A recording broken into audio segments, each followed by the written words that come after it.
जगामध्ये 3,500 प्लस सापांच्या जाती आढळतात. आपल्या भारतामध्ये त्यापैकी 270 प्रजाती आहेत. 2 टाईपचं विष असते, एक असते न्यूरोटॉक्सिक, दुसरं असते होमोटॉक्सिक.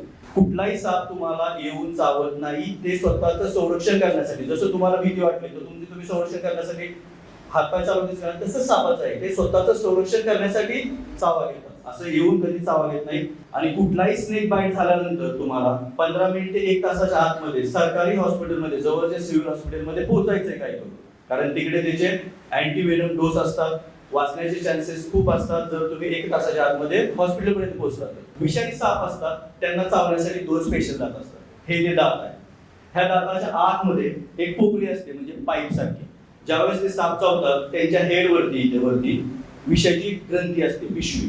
साप चावल्यानंतर ते विष सोडतात शरीरामध्ये, नंतर तो चावतो. दुसरे जे बिनविषारी साप आहेत त्यांना हे 2 दात बिलकुल नसतात, त्याच्या बाजूला साईड असतात ना, ते खाण्याचे दात असतात.